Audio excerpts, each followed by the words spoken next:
할렐루야. 이 시간 우리 옆 사람하고 인사할 때 예수님 부활하셨습니다. 다시 한번 인사합니다. 예수님 부활하셨습니다. 할렐루야. 예수님의 이 부활을 우리가 증거할 수 있는 그런 귀한 복된 시간이 되기를 원합니다. 세상에서 다시 살아날 수 있느냐? 우리 인간의 머리로서는 불가능하죠. 우리 인간이 다시 죽었다가 다시 살아난다. 이건요, 뭐 천지가 계획해도 되지도 않습니다. 그런데 왜 예수님은 되느냐? 예수님 하나님이시기 때문에, 신이시기 때문에 가능한 거예요. 그게. 세상의 모든 것들은 다 피조물입니다. 하나님이 지으신 피조물이에요. 그러나 예수님은 하나님이시에요. 하나님이 우리 인간을 구원하시기 위해서 이 땅에 오셔서 우리 인간의 몸을 입으시고 33년 사시다가 십자가에서 구원을 완성하시고 죽으셨다가 부활의 첫 열매가 되었다 했습니다. 왜? 첫 열매가 뭐냐? 여러분, 이게 감나무인지 사과나무인지 이게요, 잘 알 수 없을 때, 이거 감나무구나 사과나무구나 확실하게 알 수 있는 방법이 뭘까요? 열매를 보면 확실히 알 수 있습니다. 그 열매가 사과가 열면 사과나무고 감이 열면 감나무예요. 그게. 그런데 예수님이 첫 열매가 됐다는 거, 우리가 예수님을 믿는 자들이 이제는 죽지 않고 생명으로 다시 살아날 수 있다는 것을 우리에게 보여주신 거예요. 그래서 예수님 믿는 자들에게는 죽음을 두려워하지 않는 거예요. 왜? 다시 살 수 있는 그런 부활의 생명력이 우리 안에 있기 때문에. 우리의 육신은 죽을지언정 영혼은 죽지 않는다. 그걸 주님이 우리에게 보여주셨어요. 그게 첫 열매예요. 첫 열매. 그래서 예수님을 믿는 모든 사람들에게는 부활의 생명력이 거기 있는 거예요.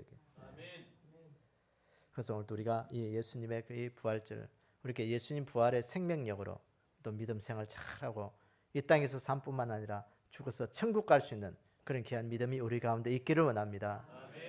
이 부활의 생명력이 없으면 예수님을 어떤 사람으로 받아들이느냐면요, 4대 성인 가운데 한 사람으로 우리가 생각할 수밖에 없어요.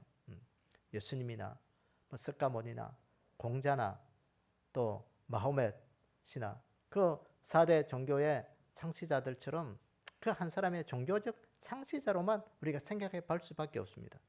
그런데 여러분, 오늘 우리가 그런 4대 종교를 창시했던 그런 그 분들도 훌륭하죠. 그런데 그분들과 비교할 수 없는 것은 예수님은 죽음의 무덤에 머물러 있지 아니하고 다시 살아났다는 거예요. 다시 사셨다는 거예요. 공자는 중국의 산동성에 무덤이 있습니다. 그 석가모니는 저 인도에 뭐 어디냐, 거기에 불에 태워져서 화장해가지고 사리로 뭐 남아 있고요. 그게.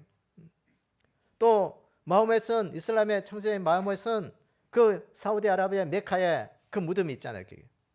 근데 예수님은 무덤이 없어요. 그게. 무덤이 없는 이유가 뭐겠어요? 다시 사셨다는 거예요. 생명으로 다시 살았다. 그래서 기독교는 죽음의 종교가 아니고 생명의 종교다. 생명의 종교다. 왜?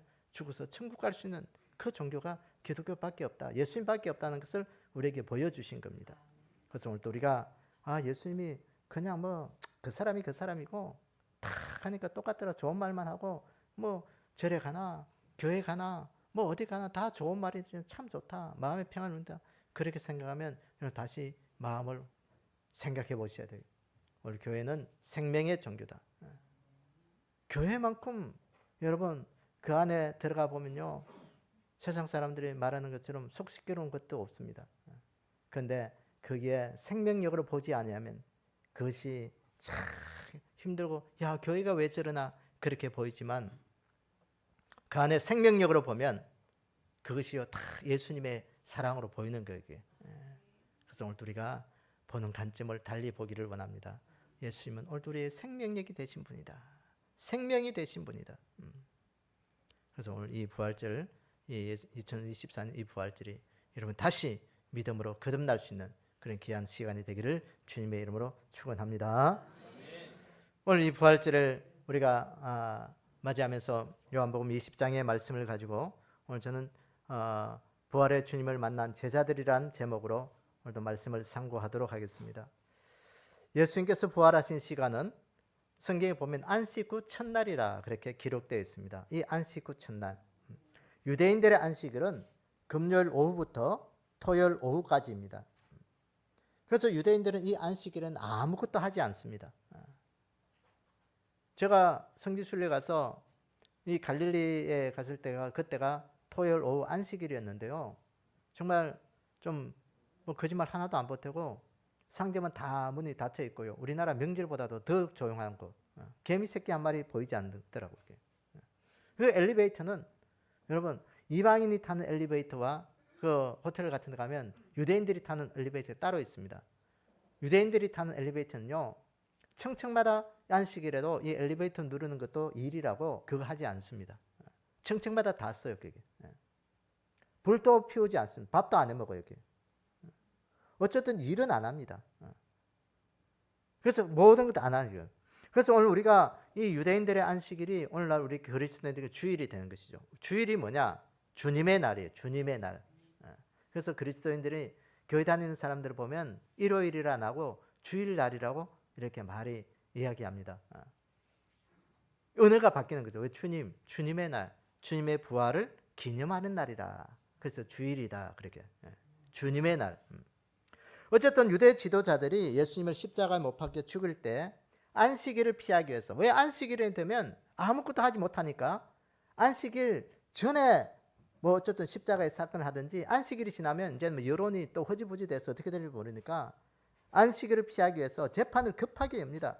그래서 상위 판결을 급하게 내리고 불법을 저지르는 거예요. 그래서 금요일 아침 9시에 십자가에 매달려서 예수님께서 십자가에 매달고 오후 3시쯤에 예수님이 돌아가십니다. 그래서 예수님을 따르는 그 사람들이 바로 이제 안식일이 되니까 아무것도 하지 못하고 안식일이 지나고 난 다음에 이른 아침 토요일 지나고 주일날 아침에 일요일 아침에 이 막달라 마리아를 비롯한 몇 명의 여인들이 예수님의 무덤을 찾아갑니다. 왜? 예수님의 앞에 그 무덤에 시신에 향유라도 바를까? 그 무덤 앞에 찾아가서 어떻게 할까? 그것을 너무 보고 싶었어. 가슴에 사무쳐서 이제 가는 거예요. 무덤에 가니까 막혀 놓았던 그 돌이 굴러져 있었고 예수님이 놓였던 그 시신의 자리는 세마포가 따로 개켜져 있었고 주님의 시신이 없어진 겁니다. 마리아가 무덤 밖에 나와서 울고 있는 거예요. 이 무덤 그러면 우리나라식의 무덤이 매장이 아니고 이스라엘은 이 동굴을 파서 거기다가 시신을 두는 거예요. 어쨌든 그 마리아가 무덤 밖에서 울고 있을 때 그때 흰옷 입은 천사가 마리아를 향하여 이야기합니다. 여자여 왜 울고 있느냐? 그때 이 마리아가 사람들이 우리 주님의 시신을 어디다 두었는지 알 수가 없습니다. 이 마리아가 동산직인 줄 알고 핫소리하는 거예요. 당신 옮겨갔거든. 어디 두었는지 내게도 좀 말해주시오. 내가 그분을 시신을 모셔가기를 원합니다. 그때 부활의 주님께서 이 마리아를 향하여 말씀합니다. 마리아야. 깜짝 놀라서 보니까 예수님께 라옴니 선생님이란 뜻으로 부르는 거예요. 무덤 앞에서 부활의 주님을 이 마리아는 처음으로 만났던 것입니다. 할렐루야. 이 시간 여러분들이 예배드리는 우리 모두가 2024년도 부활하신 그 주님을 만날 수 있는 귀한 은혜의 시간이 되기를 원합니다. 그 같은 시간에 예수님의 제자들은 유대인들이 두려워서, 왜 유대인들이 누구예요? 예수님을 십자가에 못 박도록 선동하고 앞장섰던 사람이에요. 자기들도 예수님 믿는 사람이라고 알면 어떻게 될지 몰라, 화가 미칠지 모르니까 두려워서 한 곳에 모여서 문을 잠그고 있은 거예요. 그때 부활의 주님께서 두려워 떠는 제자들에게 찾아오셔서 너에게 평강이 있을지어다. 이 평강이 있을지어다는 히브리 말로 샬롬. 그 부활하신 주님께서 첫 번째로 제자들을 만나는 이 사건이었습니다. 오늘 이 부활의 주님을 만난 이 제자들의 이 사건을 통해서 오늘 우리에게 주시는 성령님께서 주시는 그 음성이 무엇인지 우리가 듣도록 하겠습니다. 첫째는 제자들이 모인 곳에 예수님이 찾아오셨다는 것입니다.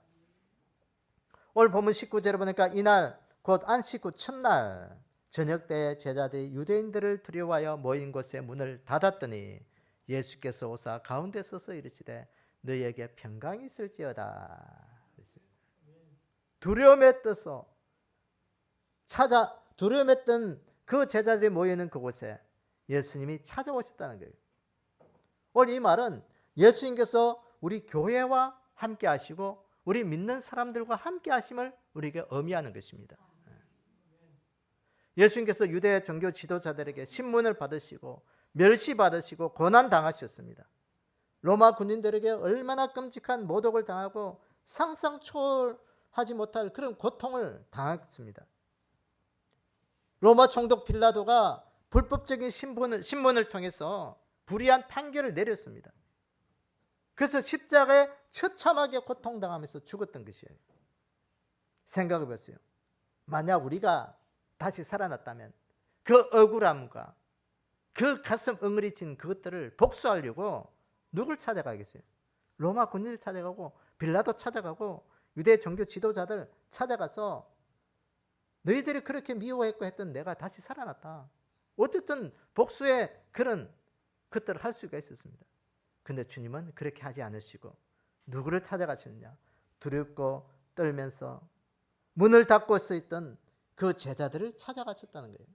왜 그랬을까요? 예수님의 관심은 복수하는 데 있는 게 아니에요. 예수님의 관심은 제자들에게 있고 오늘 우리 믿는 믿음의 사람들에게 있고 교회 가운데 있기 때문에 그렇다는 것입니다. 사랑하는 여러분, 오늘 우리가 이 세상을 살아가면서 우리의 관심 있는 곳에 우리의 마음이 있는 곳이에요. 그러니까 주님의 마음은 어디 있냐? 세상에 있는 것이 아니고 하나님의 자녀들에게 이 땅의 교회들 가운데 있다는 것을 우리가 늘 기억하기를 원합니다. 제자들이 모인 곳이 교회였습니다.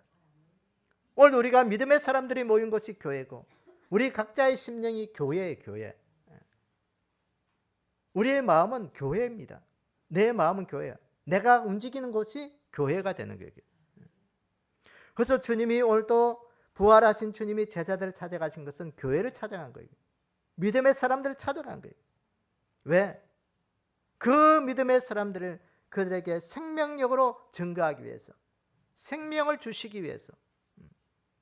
두렵고 떨지 마라. 두려워하지 마라. 두려움 가운데서 내가 이기지 않았느냐. 두려워하지 마라. 오늘 예수님께서 제자들 가운데 오셨다 그랬어요. 예수께서 오사 그랬어요. 이 오셨다는 이 단어, 오다, 뭐 출입하다, 들어오다 그랬어요. 주님께서, 우리 예수님께서 교회 가운데 오셨고요. 교회 문이 되어주셔서 양의 문이 되어주시고 교회 가운데 들어오셔서 우리 가운데 나타나신 거예요. 예수님께서 왜 교회 문이 되시겠어요? 예수님을 통하지 아니하고는 천국 갈 수 없기 때문에 예수님은 교회 문이 되신 거예요. 그래서 우리가 문으로 들어가시다. 예수님 문으로 들어가셔야 천국 갈 수가 있는 겁니다. 그래서 예수님께서 제자들 가운데 오셔서 교회와 함께하기 위해서, 우리와 함께하기 위해서 오셨다는 겁니다. 예수님은 살아계실 때 늘 제자들과 함께했습니다. 그래서 마가복음 4장 36절에 보니까 그들이 무리를 떠나 예수를 배에 계신 그대로 모시고 가매 다른 배들도 함께하더라. 풍랑이는 그 갈릴리 바다를 지나갈 때 그 예수님께서 그 풍랑이는 그 배 가운데 타고 계셨다는 겁니다. 마태복음 14장에도 보니까 밤 사경에 제자들이 갈릴리 호수에서 그 풍랑으로 인하여 어떻게 하나 고민하고 죽게 되었다고 떨고 있을 때 제자들의 그 두려움 속에 있는 그 제자를 향하여 물 위로 걸어서 오시면서 그 풍랑을 잠재우신 그 주님. 사랑하는 여러분, 오늘 우리의 삶 가운데 주님은 늘 우리와 함께 계신다. 늘 함께 계신다는 우리가 늘 이거 마음속에 간직하는 그런 믿음으로 살기를 원합니다. 오늘 나는 이 세상에 혼자가 아니고 주님이 늘 함께 계신 거예요. 주님이 함께 계신 거예요. 내 주님과 함께 오늘도 내 삶에 어떠한 어려움도 이겨내리라. 이 괴로움도 이겨내고 쓸쓸함도 이겨내고 내 삶의 모든 것들을 주님과 함께 하시면 모든 걸 이겨낼 수 있다는 그런 믿음이 우리 가운데 있기를 원합니다. 그래서 마태복음 28장 20절에도 예수님께서 부활하시고 하늘로 올라가시면서 하신 말씀, 그것가 우리가 지상명령이다 그렇게 말씀합니다. 땅끝까지 이르러 내 복음에 증인되라 그렇게 말씀하시면서 내가 세상 끝날까지 너희와 함께 있으리라. 아멘. 세상 끝날까지 내가 너희들과 함께 있겠다.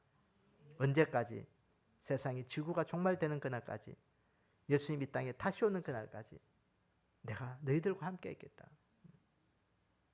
사랑하는 여러분, 부활하신 주님께서 오늘 우리와 함께 하시겠다고 말씀한 거예요. 그 주님 의지하기를 원합니다. 요새 과학이요, 모든 일들 얼마나 과학이 발달됐는지, 참 이 과학은 모든 것들을 이제는 과학적으로 증명하지 않으면 사람들이 이제 잘 믿지를 않습니다. 요새 과학에 뜨는 것이 양자역학이라고 과학이 뜨고 있죠. 이 양자역학, 양자역학 가운데서 양자 얽힌 현상이라는 그런 것이 있습니다. 이 양자 얽힌 현상이 뭐냐면요, 서로 관련된 양자가 아무리 떨어뜨려 놓아도 그 둘 사이가 아무리 멀어도 그 중 하나가 어떤 일을 하면 그 하나의 그 양자가 영향을 받는다는 거예요. 형태가 변화되면 그 변화된 그대로 찾아와서 그것이 변화가 된다는 거예요. 그래서 과학자들이 이런 원리를 가지고 유령 같은 원리의 작용이다, 뭐 그렇게 부르기도 한다고 합니다. 그러니까 얽혀있는 양자는 시간과 공간을 초월해 가지고 그 모든 것들 아무리 떨어뜨려 놔도 뭐 심지어 수억 강년, 뭐 수십억 강년 떨어져 있어도 동시에 함께하는 그런 일들이 일어나게 된다는 거예요. 그게 과학적으로 밝혀진다는 거예요.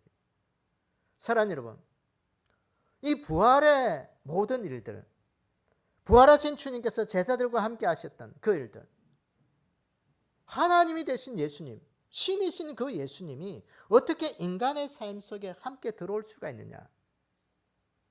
인간의 생각으로는 도저히 좀 불가능합니다. 그러나 오늘 우리가 과학적인 그런 삶의 일들로 우리가 좀 이해를 한다면요, 이 양자 얽힘의 이 과학적인 이 진리가 우리 이해가 되는 거죠. 하늘에 계신 하나님의 역사가 오늘 우리 가슴 속에 우리가 똑같은 영을 모시면 그대로 된다는 거예요. 똑같은 영을 모셔야 돼요.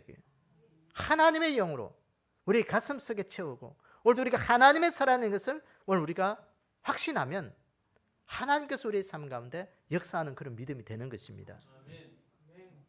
그래서 오늘도 우리의 이 예수님께서 부활하시고 성천하시고 예수님께서 이 땅에 다시 오신다는 그 귀한 진리를 오늘 우리가 믿기를 원합니다.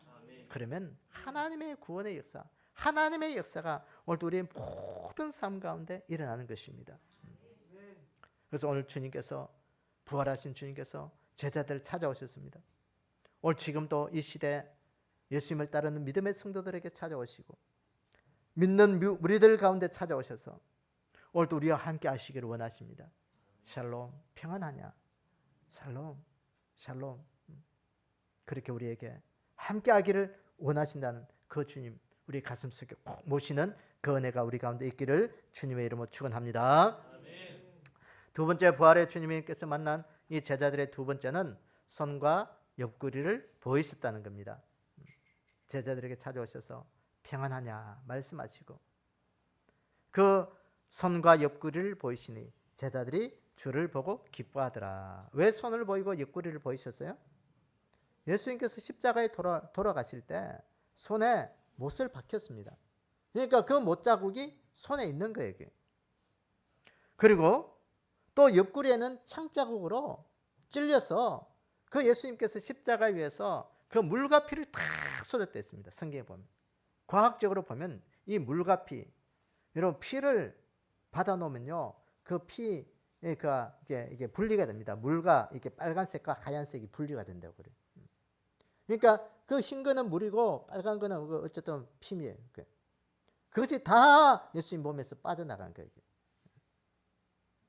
그 옆구리를 보이신 것은 뭐냐면요, 이것은 믿음의 사람들에게 예수님께서 부활을 확신케 하신다는 그런 의미가 있는 거예요. 오늘도 우리가 이 부활절을 맞이하면서 부활을 확신하기를 원합니다. 오늘 본문에 보니까 제자들이 문을 닫고 있었습니다. 그런데 예수님께서 그 문을 통과해서 들어오신 거예요. 보통 우리가 육신을 가진 사람이면 문을 열고 들어가야 됩니다. 그런데 예수님은 문을 열지 않고 그대로 들어오신 거예요. 제자들이 깜짝 놀란 거예요. 여러분, 이 예수님의 이 부활이 영적인 것으로 생각하면 안 돼요. 영으로 부활했다. 그래서 유령같이 그렇게 그런 것으로 이해하는 아니에요. 성경에는 이것을 가지고 부활체다 그렇게 이야기합니다. 이 부활체가 뭐냐? 육도 있고 영도 있는 거예요. 그러니까 우리의 이 예수님의 부활이 사람들이 귀신처럼 영혼이 그렇게 부활한 것이다. 아니요. 육신이 부활한 거예요. 지금의 육신의 모습이 아니고 새로운 모습의 육신으로 부활한 거예요. 그래서 예수님께서 육체로 부활하셨고요. 그래서 손에 그 못자국을 보이시고 옆구리에 창자국을 보여주신 거예요. 봐라. 내가 보이지 않냐? 보이지 않냐? 옆구리를 봐라. 손을 못자국을 봐라. 그 보여주신 거예요. 오늘 보이시니 그랬어요. 오늘 제자들에게 옆구리를 손과 옆구리를 보이시니 그랬어요. 이 보이시니 공개하다, 뭐 증거를 주다, 증명하다 그런 뜻이 있습니다. 교회가 믿음의 사람들에게 예수님께서 제자들의 눈앞에 부활의 몸을 분명하게 드러내 주신 거예요. 공개해 주신 거예요. 봐라, 내가 부활한 자다. 공개한 거예요. 부활을 증거해 주신 겁니다. 부활을 입증해 주신 거예요. 예수님의 그 십자가의 고난의 증거, 부활의 증거, 예수께서 부활하심으로 제자들을 사랑하시고 믿음의 사람들을 사랑해 주셨다는 증거, 이제는 오늘도 우리는 죽지 않고 다시 살아날 수 있다는 그런 증거를 우리에게 보여주신 거예요. 여러분, 증거가 뭐예요? 믿음의 확신입니다. 우리가 예수님 믿고 교회 생활할 때 믿음의 확신이 없으면요, 우리가 참 신앙생활하기 힘들어요. 힘들고 어려우면 내 믿음이 흔들리면 그만둘 수 있는 거예요. 뭐 교회 다녀봐도 별거 없더라. 똑같더라. 오히려 더 힘들더라. 아이고, 내가 전에는 뭐 귀신 섬기고 하다가 그러니까 이제는 귀신이 노해가지고 교회 다니다가 노해가지고 더 어려움 주더라. 그러니까 내가 교회 포기할래. 안 할래. 그런 사람들 주위에 보면 간혹 가다가 있습니다. 오늘도 우리의 믿음이 예수님의 그 부활을 확신하지 못하기 때문에 그 믿음이 흔들리는 거예요. 그 깊은 상처의 흔적, 십자가에 달리기 위해까지 그 깊은 상처의 흔적이 오늘 제자들에게는 구원의 확신이 된 거예요. 믿음의 확신이 된 거예요. 여러분, 우리가 깊은 상처는요, 쉽게 지워지지 않습니다. 조그만 상처는 세월이 가면 금방 이렇게 이거 뭐 상처 있었는지 없었는지 흔적이 사라져요. 근데요, 아주 깊은 상처는 이게요, 세월이 가도 흔적이 지워지지 않고 그게 그 수술 자국이 남아있어요. 마음의 상처도 마찬가지죠. 마음의 깊은 상처는요, 세월이 가도 안 지워져, 그게 있어요. 주님께서 십자가에 못 박혀 돌아가신 그 상처, 그 왜 지워지지 않겠어요? 깊은 상처이기 때문에 지워지지 않는 거예요. 그 상처를 볼 때마다 그 주님의 사랑을 기억하라고, 주님의 그 십자가의 사랑을 기억하라고 우리에게 주신 믿음의 흔적이에요. 십자가를 볼 때마다 구원의 확신 가지라고 주신 믿음의 흔적입니다. 여러분, 이 귀한 흔적 여러분 가슴속에 꼭 간직하기를 원합니다. 그래야 흔들리지 않아요. 그래야 끝까지 붙잡을 수 있는 겁니다. 벌써 예수님이 십자가에 죽고 돌아가신 다음에는 사람들이 예수님에 대한 확신이 없었습니다. 그렇게 예수님 따라다녔던 이유는 뭐냐? 예수님이 이 나라를 회복하고 로마 압제부터 우리를 회복하고 그러면 나도 예수님 좌우편에 서서 뭔가 정치적으로 한 자리 해먹을까? 뭔가 좀 예수님이 이 나라의 희망이 되고 어떻게 우리가 좀 살기 편할까?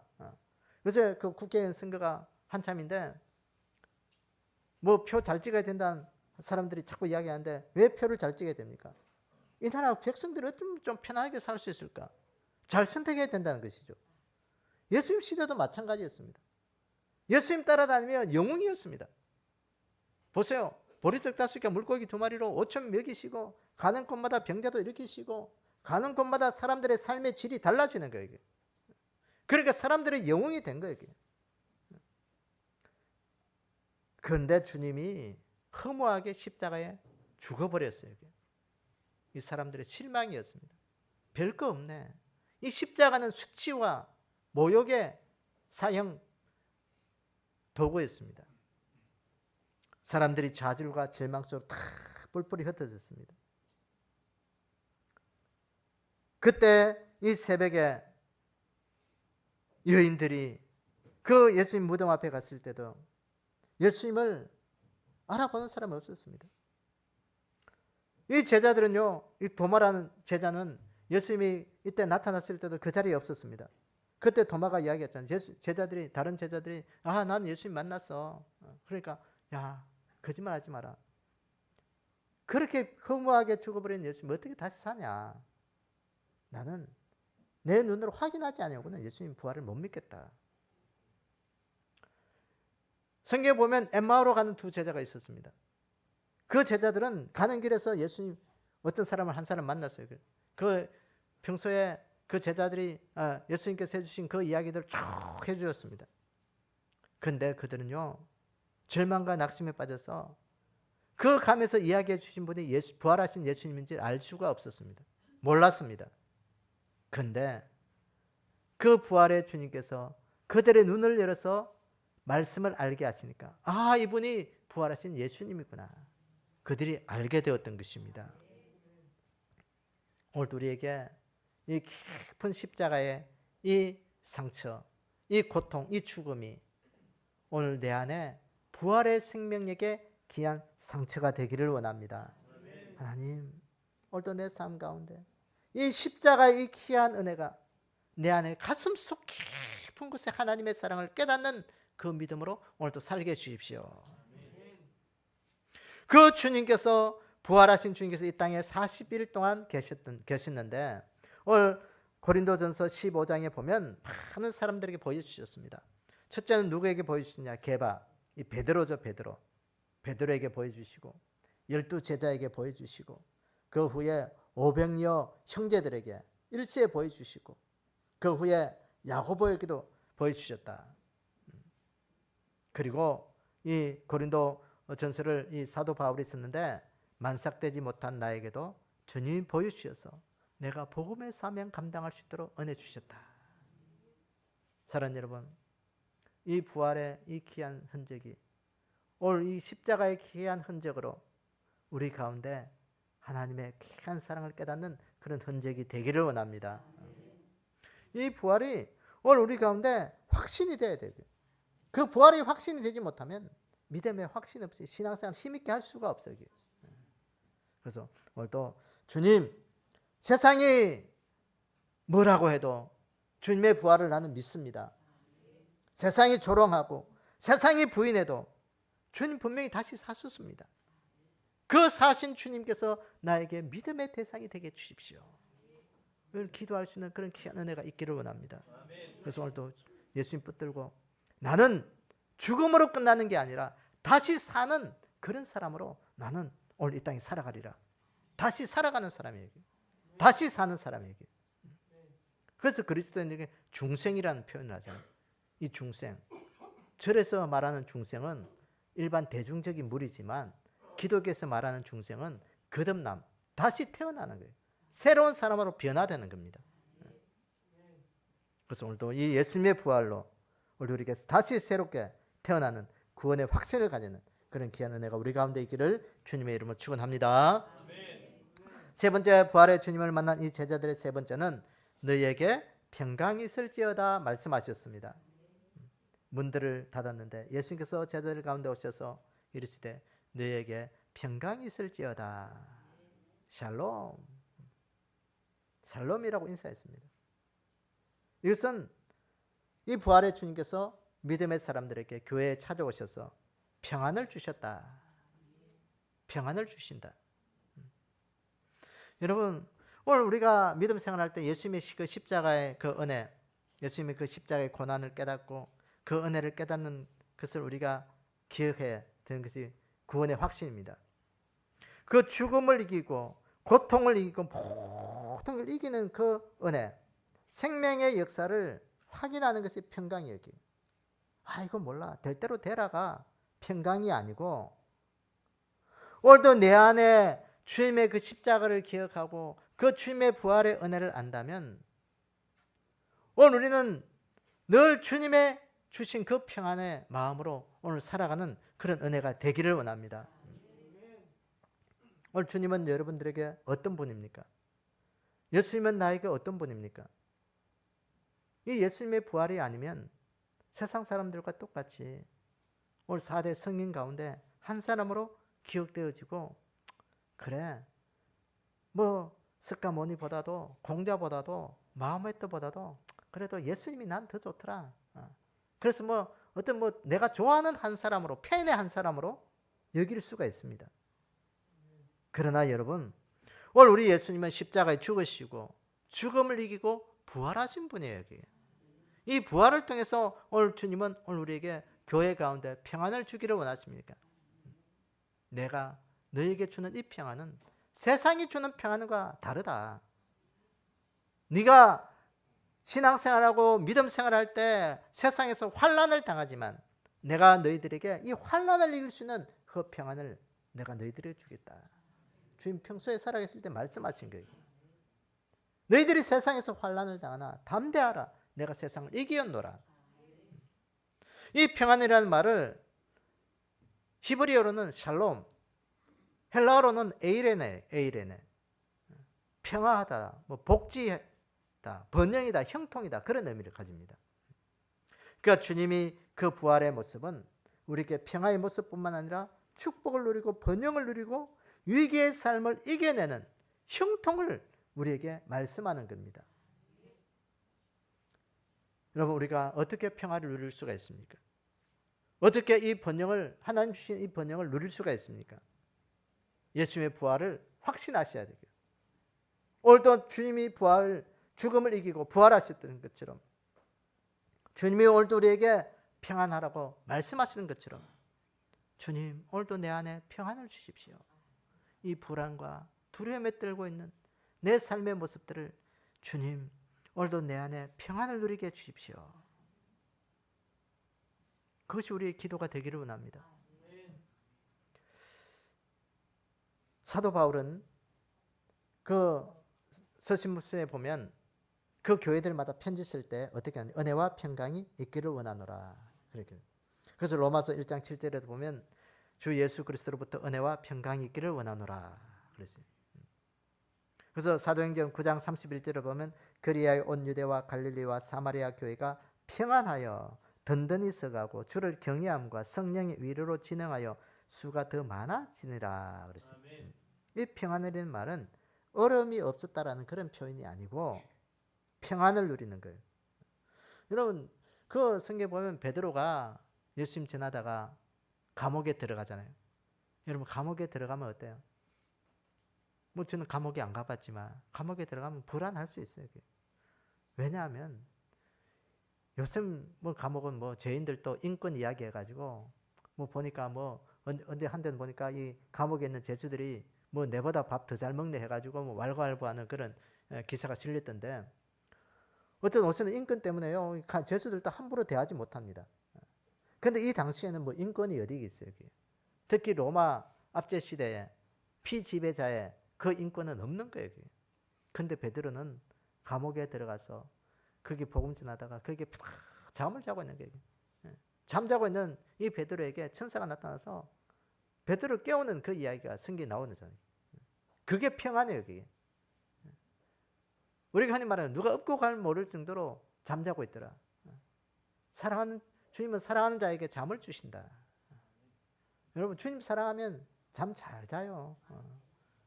주님 사랑해 보세요. 그러면 하나님, 내 이 잠 안 오는 거 주님 사랑함으로 내가 잠 잘 자게 해주십시오. 그러면요, 수면제 안 먹어도 잠 잘 잘 수 있어요. 어쨌든 오늘 이 평강을 주신 동안은 내 삶에 어려움이 없다고 그렇게 어려움이 없도록 만들어 주는 것이 아니고 그 어려움 속에서도 그것을 평안으로 누릴 수 있는 그런 믿음의 역사를 우리에게 주신다는 거예요. 주님 오실 그때까지 이 귀한 평안이 우리의 평안이 되기를 주의 이름으로 축원합니다. 오늘 이 시대에 보면 교회들에게 요한계시록 21장에 보면 이 교회들에게 주신 이 모습 새 예루살렘이라 그렇게 얘기합니다. 이 예루살렘이라는 말은 뭐냐면 평강의 성읍이라 그런 뜻이 있습니다. 예루살렘, 샬렘. 그러니까 예수님과 함께하고 예수님과 함께하는 그런 믿음의 사람들은 새 예루살렘으로 삶을 살겠다는 거예요. 왜? 부활 생명력으로 주님 오실 때 이 땅의 예루살렘이 아니라 하늘 예루살렘, 새 예루살렘에서 주님과 함께해서 그런 평강을 누리는 그 축복을 가지겠다는 것입니다. 사랑하는 여러분, 오늘 우리가 이 하나님이 주신 그 평강, 이 땅에서뿐만 아니라 하늘나라에서도 누릴 수 있는 그런 귀한 은혜가 우리 가운데 있기를 주의 이름으로 축원합니다. 감리교 창시자인 요한 웨슬레, 이 요한 웨슬레가 미국 선교를 위해서 갔습니다. 그래서 그 선교하면서 그가 실패했다고 합니다. 선교해도 안 되니까. 그래서 허탈과 좌절한 마음을 안고 고향 영국으로 가려고 배를 타고 갔습니다. 그 배를 타고 가는 그 가운데 풍랑으로 인해서 위험에 처했다는 거예요. 승객들은 죽는다고 아우성이고 웨슬레도 배 한쪽에 있어서 시시각각 그 배 풍랑으로 인해서 그 죽음이 저해오는 그 공포 앞에서 마음을 졸이고 있었습니다. 그런데 배 어느 모퉁이에서 찬송가 소리가 들려오는 거예요. 그 자신도 모르게 이 웨슬레는 그 소리에 이렇게 발걸음이 옮겨져서 갔는데 그 보니까 그곳에 같은 개신교인 이 모라비안 이 형제들이 찬송을 부르고 있었다는 거예요. 그 죽음의 그 풍랑 속의 위기 속에 그 찬송가에는 힘이 있었고 이들의 얼굴에는 기쁨이 있었고 평화가 있었다는 거예요. 그들이 기도하는 그 기도에는 거룩한 기름 부음이 넘치고 있었다는 거예요. 웨슬레는 그 순간 무릎 꿇고 하나님 앞에 회개했다는 거예요. 하나님, 오늘도 내 믿음 없음을 하나님 용서해 주십시오. 내가 선교에 좀 실패하고 좌절하고 내 마음이 우울하다고 해서 이 죽음의 위기 앞에 하나님, 내가 이렇게 우울해 있는 게 뭡니까? 하나님 용서해 주십시오. 다시 하나님 소망을 가지고 하나님 앞에 믿음으로 살게 주십시오. 기도했다고 합니다. 사랑하는 여러분, 죽음을 이기신 그 능력이 뭐겠습니까? 절망을 이길 수 있는 능력이 뭐겠어요? 우리에게 이 부활의 소망이 있다는 것을 우리가 붙잡는 겁니다.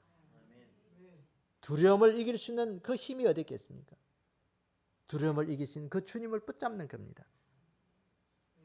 내 안에 찬송이 힘이 되고 내 안에 기도가 역사하는 믿음이 되어서 오늘도 우리 주님 앞에 너에게 평강이 있을지어다고 말씀하신 그 평강을 누리기를 원합니다. 그래서 오늘 이 부활의 이 아침에 우리가 부활의 주님께서 제자들을 만나 주신 것처럼 오늘도 우리 안에 이 주님이 우리 가운데 찾아오셨음을 늘 기억하고 그 주님 만나는 그런 귀한 은혜가 우리 가운데 있기를 원합니다. 그래서 그 십자가에 돌아가시기 위해서 손과 옆구리에 그 못자국과 창자국을 보면서 부활을 확신케 하신 것처럼 오늘도 우리가 구원의 확신을 가지고 믿음의 확신을 가지고 오늘도 믿음 생활 잘해서 오늘도 우리가 이 땅에 사는 그 평안을 늘 누리는 우리의 삶이 되기를 원합니다. 하나님을 믿고 예수 믿는 것이 난 평안하다. 내 삶에 어려움이 있지만 교회 생활하니까 왜 이렇게 편안하냐. 편안이 아니고 평안이에요. 평안. 편안은 육신이 이렇게 힘든 고된 일을 하다가 이렇게 잠자리에 누우면 편안한 거고 평안은 마음이 평안한 거예요. 그래서 우리의 그리스도인들은 육신의 편안이 아니라 마음의 평안이에요. 평안. 그걸 누리는 자가 되기를 원합니다. 그래서 오늘도 우리가 이 예배 가운데 부활의 주님을 확신하고 부활의 주님으로 인하여 모든 어려움들을 이겨낼 수 있는 그런 귀한 믿음의 역사가 우리 가운데 있기를 주님의 이름으로 축원합니다. 아버지 하나님 감사합니다.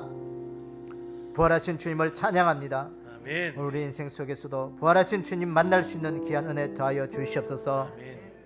우리의 믿음이 부활하신 주님을 확신하게 하시고 아멘. 힘있게 하셔서 아멘. 우리의 어떤 상황에서도 흔들지 않은 믿음 가지게 축복해 주시기를 원합니다. 아멘. 오늘도 내 삶 가운데 하나님의 평강이 늘 임하는 자가 되게 도와주시옵소서. 아멘. 나의 힘이 아닌 하나님이 주신 힘으로 세상을 살아가게 하셔서 아멘. 내 힘으로 발버둥 쳐도 하나님이 허락하지 아니하면 안 된다는 것을 우리가 알게 하셔서 아멘. 하나님의 인도하심 따라 우리의 모든 삶을 살아갈 수 있는 복된 믿음 가지게 도와주시옵소서. 아멘. 지금은 우리 구주 예수 그리스도의 은혜와 하나님 아버지의 무한하신 사랑과 성령님의 감동하심의 역사가 부활하신 주님으로 인하여 힘있게 기쁨으로 하나님을 섬기며 믿음 생활하며 천국 백성의 삶을 이 땅에서도 잘 살아가기를 원하고 다짐하는 우리 믿음의 근속들 머리 위에